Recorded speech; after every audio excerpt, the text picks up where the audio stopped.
Hi everyone, welcome to the Commando cast. I'm Amy. And I'm Mike, and today we're going to continue our series on varying perspectives in gaming.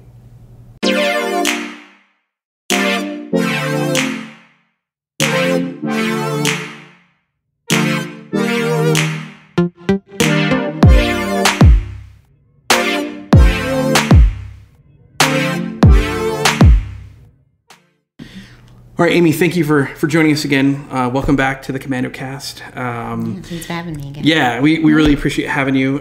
We're continuing our, for those of you who don't know, we're continuing our series on getting people who maybe aren't mainstream gamers, but still enjoy games and are good at games, getting their perspective. We're hoping to grow as a community and then get better and attract more people. So I think it's important to kind of make sure that we're taking time to ask people who aren't constantly messaging each other on Facebook about what the newest broken deck is, right? So that's what Andrew and I do all day. So Yes. So thank you for joining us. We really appreciate that. So tell me, how'd your Destiny go this week? What'd you do? I actually was out of town this last weekend, so I didn't get to play in the tournament.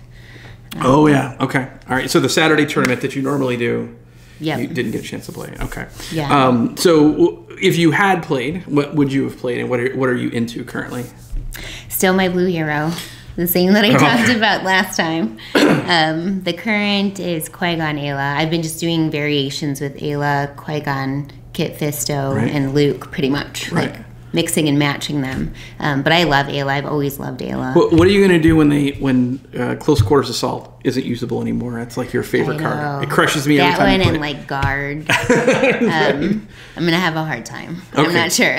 Well, I think that's a very tough pairing. I know when we play, it's hard to cut through really any of those characters because they all have that blue defensive ability, and I feel like they've kind of, I like that they've made them that way, and they almost feel not similar, but they're good aligned Jedi, so it makes sense that their power would be more defensive as opposed to offensive. So yeah, which is an interesting way because I always feel like I'm gonna lose all the time, Right. and then somehow I end up winning in the end because it's like I just kept them alive. Like somehow I get a whole bunch of damage on me, and my opponent doesn't have very much, and I'm like, oh, this game's over. And then it's like, how did I just win? Well, I know when I play you, it feels like I spend the whole game winning, and I'm doing damage.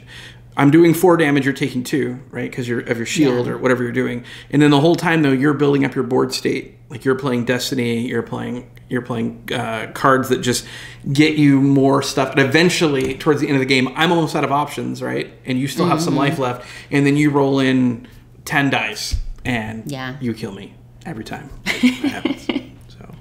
Okay, so let's talk about the Portland Regional. So those of you who don't know, we're like 1 week plus a couple days past Portland Regional. Those of you that are watching in the Wayback Machine or something. So we're 2019 Portland Regional. So my question to you is, did you play in the Portland Regional? I did not. Okay, so why not? Why didn't you play? It's a little intimidating, I think, as well as I don't like to lose.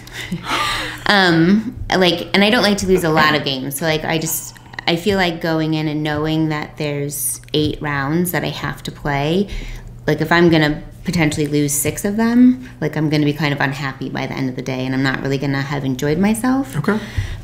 So that makes me a little bit nervous, as well as when I do, I don't play this game overly competitive. Like I play it somewhat competitive, but I try not to get really competitive, because I feel like if I got really competitive and didn't do well, that's another concern, is like if I start going to these competitive events and I don't do well, is that going to make me want to stop playing Destiny altogether? Okay. Yeah, so do you think, as far as speaking specifically to the regional, you did not play, and you give it a perfectly fine reason. Do you think there's an adjustment at that level that could be made at the event level to make you be more apt to play? Or do you feel that it is a completely a personal, is it an Amy problem, or is it a regional problem? I think it's probably an Amy problem, but partially maybe an Amy problem because I've never played a competitive game before in my life. Okay. So kind of go to one of those things. It's kind of like I have to like, like I need a confidence builder or something, I think, to like make me feel like I could go play and do at least like okay, like maybe 4-4 or something, you know, like. Well, first off, no one wants to get their teeth kicked in. Right, exactly. Yes, I'm sure no one goes there thinking that they're Right. Imagine getting your teeth kicked in for 8 hours, which happens often. Like it's happened to me before, and so I guess do you feel like you need to play in regional to keep enjoying the game? No. Okay. Well, I guess then that's really like... And that's, I think, part of it is I'm afraid if I go to those events and start doing poorly every time, that I won't want to just play the game. I gotcha. Okay. Well, I will tell you, I played you a lot, and you are an excellent player. Like, you are a good player. But I've seen the most excellent players before go 2-6 at those, or 2-5, and get frustrated. Like, where you're just like, what happened? So yeah, I'd love to see you play at some point, but I totally get your perspective. Like that makes a lot of sense. So. Yeah, and I tend to get nervous too at that, which I'm sure everyone else does too. But when I get nervous, I make more mistakes, and then I get really mad at myself for losing when I make mistakes, because then it's like, well, if I didn't make those mistakes, would I have lost? Sure. Right, and you obviously never know that answer because you don't know what coulda, woulda, shoulda. Sure. Okay. All right. Well, thank you.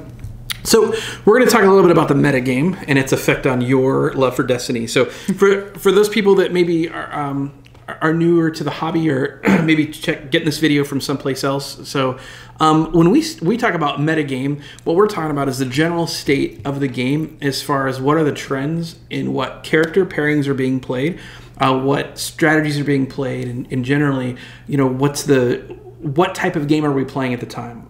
So if we are in what we call a very aggressive meta, that might be a meta where people are playing a lot of decks that just do a lot of damage very quickly and try to get the game over fast. We've gone through metas before that are vehicle metas. We've gone through metas that are short mill meta, like where people are trying to take cards out of your hand in deck. So we're going to talk a little bit about the meta. So when we hear that term, that is what we're talking about. I just want to clarify that in case you're new. Good for me too to hear it officially. Yeah. Okay. Good. Okay. Good. So, Amy, the question I have for you is: did you enjoy the Across the Galaxies meta? And Across the Galaxies is the current set that we've been playing since November. November. Yeah, that's right. Yeah. So the end of the year, we've been playing it for about 4 months now. And did you enjoy it? No. I mean, not like. Not horrible. Right. You're not selling your stuff or anything. Right, yeah. Okay. And I feel like that's because a whole bunch of like heavy hitters I felt like came out, whether it's like Vader's Fist or a vehicle or Vader himself, where like you roll one die and it like there's 5 or 6 damage on it. Right. And or it rolls out and does 9 damage to you with 3 rolls. Right. Right. With Vader's Fist. Right. Okay. Yeah. So it's just, and that's hard to defend. Do you feel like if you had been more with a more competitive mindset, like you had been a hardcore competitive player, where your goal maybe was regional, do you think you would have enjoyed it more, or do you still think that it would not have lined up with how you like to play? I still don't think it would line up how I like to play, because like when I play against those decks, or I've played those decks just with Andrew. You go through like a third of your deck, and like the game's over.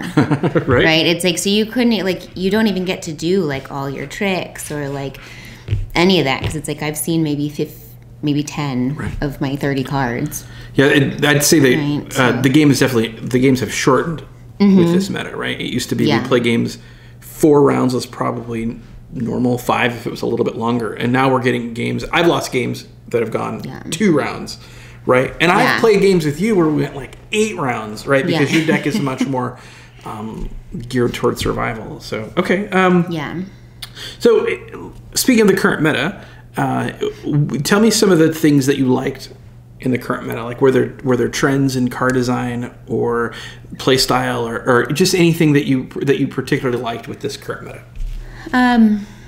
one of my favorite cards that just came out is Conflicted. Okay. I love that card. Right. I think because it's a free reroll. Well, not a free reroll. It costs 1, but you get to reroll one of your dice, and if it's shield, like if it's anything other than damage, you get shields, which is never bad.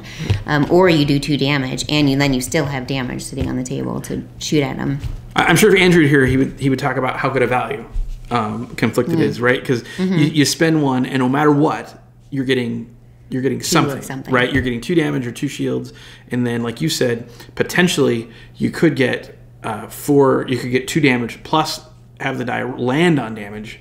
I've actually played games with you where I was out of tricks for the round. Like I was done, my removal was spent, my characters were basically done, and you played Conflicted, and it was just like it was a huge swing, right? It's a 4 damage swing for 1 cost. So yeah, that's an excellent card. What do you think? Yeah. Do you think it was the value of the card that makes you like it, or was it the theme, or what made you like that card?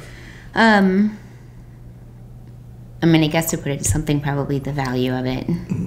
But I don't know. Also, that is sort of a surprise too, right? Because I like cards that can come out of your hand and you're just like, ooh, right? Like you're riposte. Ooh, this might kill you, or sure. This, okay, good. That someone isn't expecting. It's kind of fun. So what in the current meta, like the trends, you kind of touched on a little bit, but what thing did you really not like about the current things? Because we've had big vehicles forever. Like that's a normal. I think the mods on the vehicles is I don't love right now because I feel like there's not a lot of good defense against them. I have a lot of defensive cards that are character based or something like that, and so to get a vehicle out that then once you can put mods on it for free up to 2 costs, right? And then with those mods it can decrease, then if you have to pay 2 to do 6 damage, if you have 2 mods, you don't have to pay there's anything for it. There's kind of a lot going on with that, and I don't feel like there's been equivalent defensive tactics to remove the vehicle or remove a mod off of a vehicle. I always feel it's weird because you can't ever kill a vehicle. Across the Galaxy is the 3rd set in the block of Legacies, and then when you started playing, we were in came at Spirit. Yeah. So you actually felt it last time when we got to Empire at War. Empire of War was it had some busted stuff in it.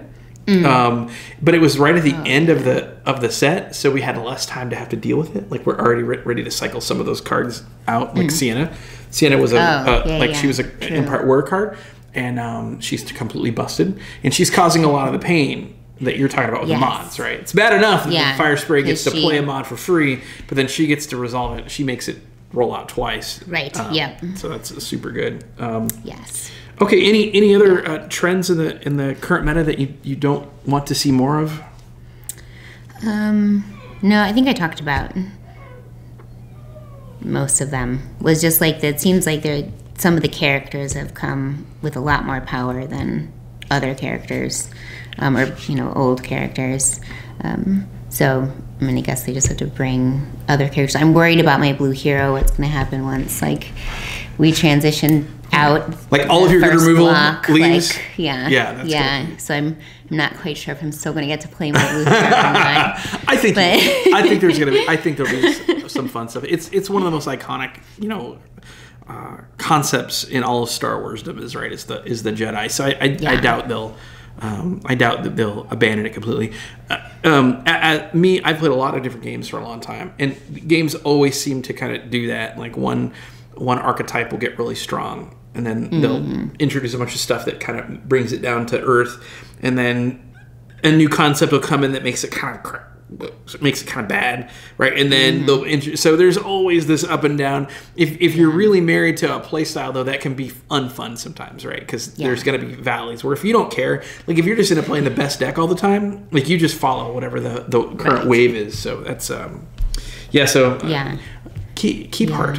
I think your Jedi is going to be okay.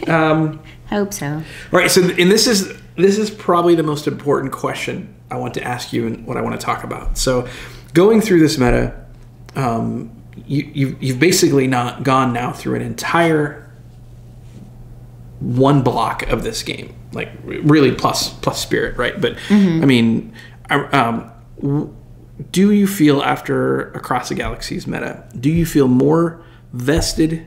And I mean, when I say vested, I mean, do you feel more involved in the game and more like you're having, like you want to play it more, or do you feel less vested and you want to play it less?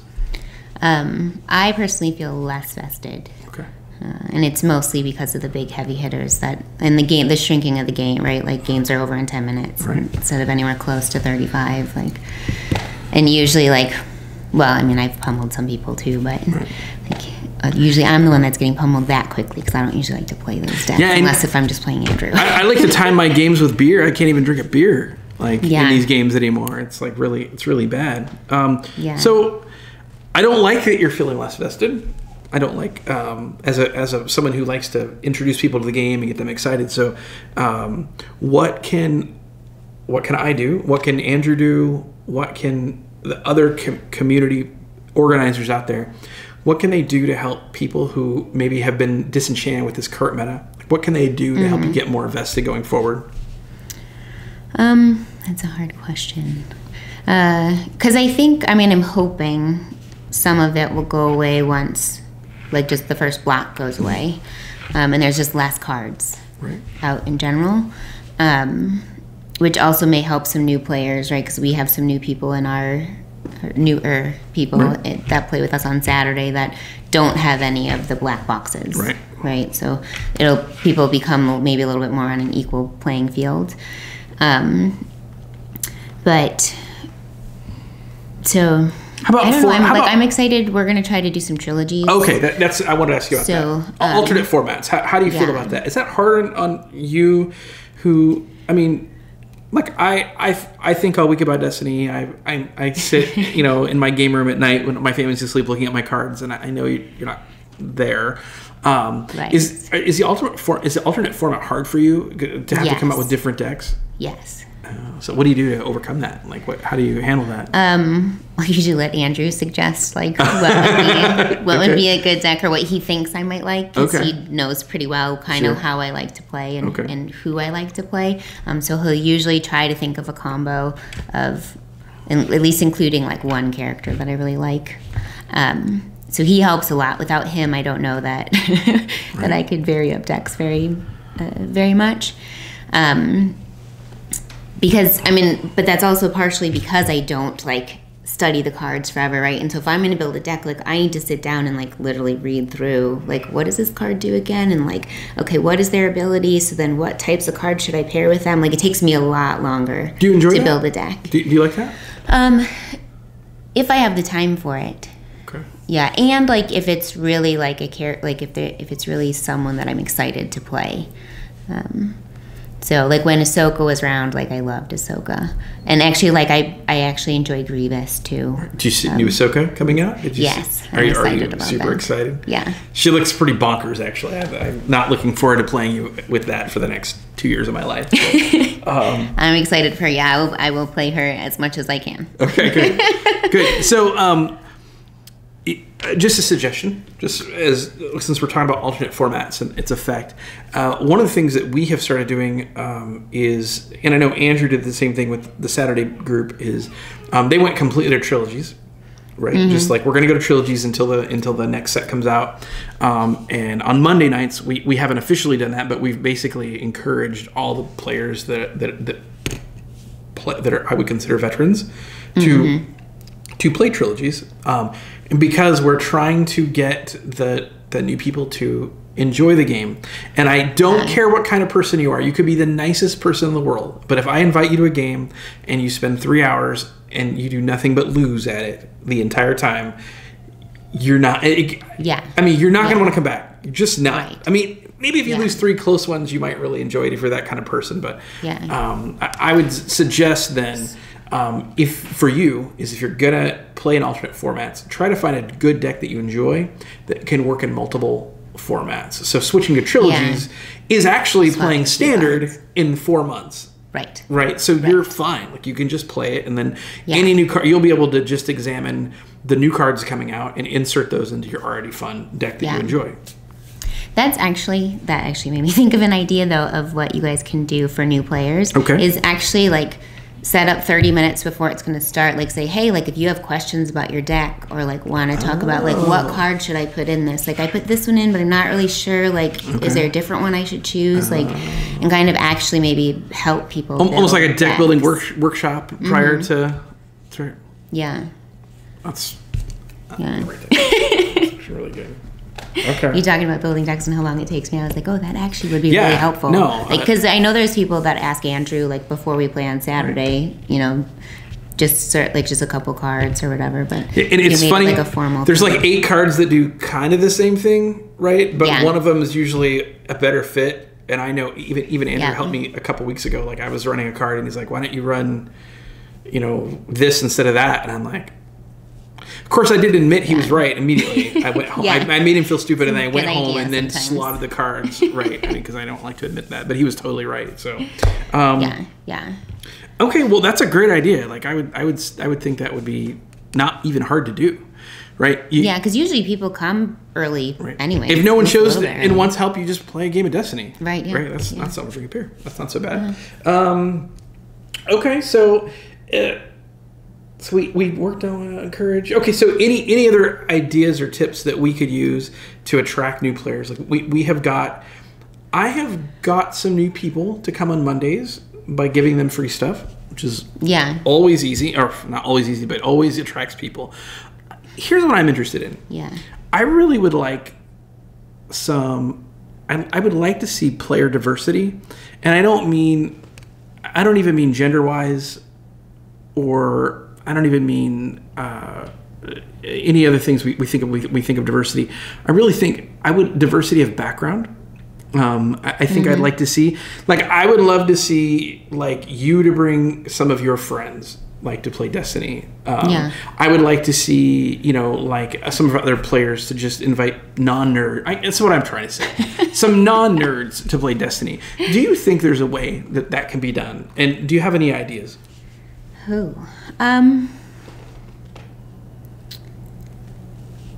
Yeah, maybe. I mean, I feel like they probably had to have played with me or something at least a couple of times before coming. So let's back that up a second. Do you think it could be that maybe it isn't the formal, because even the casual night can be a little intimidating, right? Even casual night, like you still have to come see the people you don't know. And then learn a game that you don't know. Some people don't like not knowing things, makes them uncomfortable. Yes. It took me, weeks with just me and Andrew playing at home before I even wanted to come to like an actual tournament. So do you think it could be maybe that it's more of, if we want diversity in our play group, as far as, and I mean non-nerds, like we have to take those non-nerds under our wing, maybe in a private setting? Probably. Okay. Oh, okay. Well, that's more of a question for me. It turned out, but you made me think. You made me think, and I thank you. Yeah. Well, because you think like, oh, I'm going to for a standard tournament, right? Like I need to know how to play before that, right? And like, one of my big concerns, which I think I talked about this in the first podcast, was I didn't think I could play the game in 35 minutes. Because we never, like when Andrew and I would play just starting out, right? You don't time yourself. Sure. You just like play, and it's like I'm literally reading every single card in my hand every time, right? Like what does this one do exactly? And then like, okay, wait, what did you roll? And then what did I roll? Like what's the symbol mean? Like, right, yeah. Yeah. Like it takes a bit of time to, figure out what you should do next. And I taught someone the game the other day, and our game was 2 hours and 25 minutes. Yeah. It was That's a really long time. Yeah, it was epic. I hope I didn't ever take that long. And then I lost, which was fantastic. New person, 2 hours, 5 minutes, and I lost. So, okay.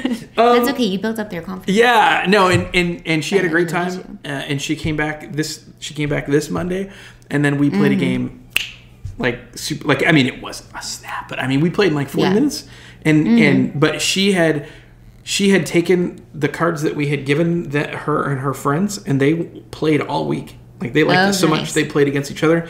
So when they came back to play Monday, they were much more comfortable.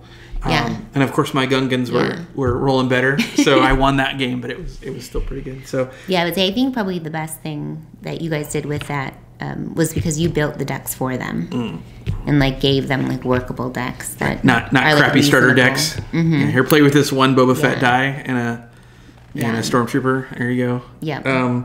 Okay, so let's talk about the future a little bit. I do want to make sure you understand that me and the rest of the group, we want you to feel more vested, and I'm sure for the people that are viewing, like there are people that are community organizers, and you probably want to make your newer players feel vested as well.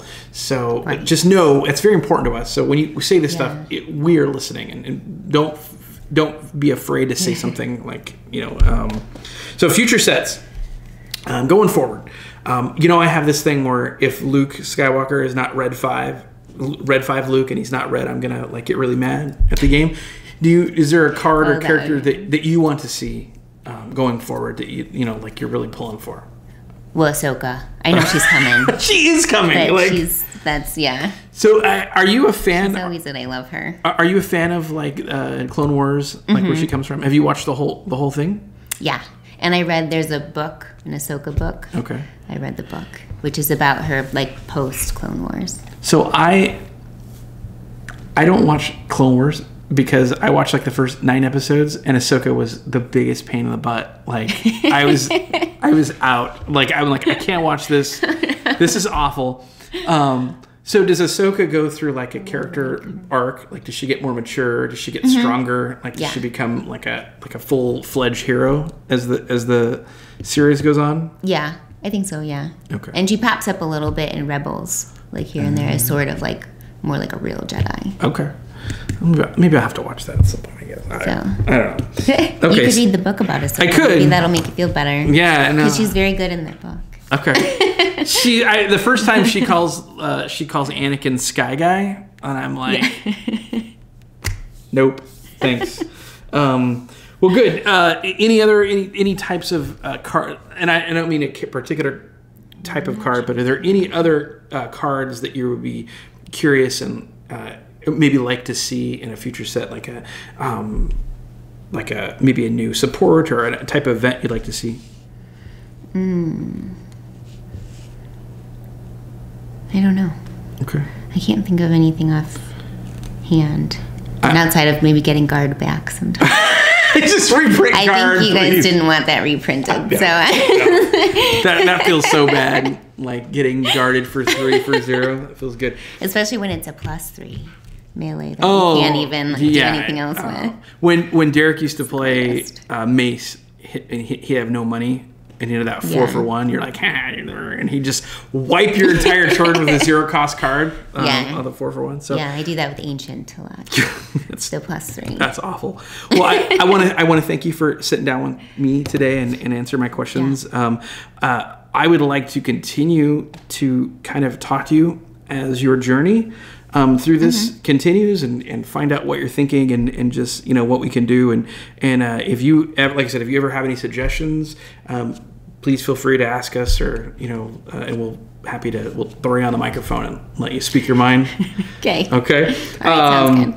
So if you're out there and you are interested in gaming and don't know how to get involved, like in this game or whatever game, feel free to reach out to us. You can leave a comment below and we'll do our best to answer you. And we may not always have the answer, but we can find out someone who does, and we'd be happy to help you get involved. If you're interested in Destiny, also, especially if you're interested in Destiny, let us know. We know a lot of people across the country, and we can get you plugged into a play group and help you kind of, have fun and hopefully feel vested. So make sure you please hit that like, subscribe if you like what we're doing, ring that bell so that when we post a new video, and we really appreciate it. And we do this because we like talking. No, we do this because we hope that you enjoy it and it makes you enjoy the game more. So yes, gives you some new information or makes you feel more comfortable or whatever. Absolutely. And is there anything else you want to add? Any closing words that you want to say? Nope. Just still continue to have fun. Okay, good. All right, you guys, go Commando. Go Commando.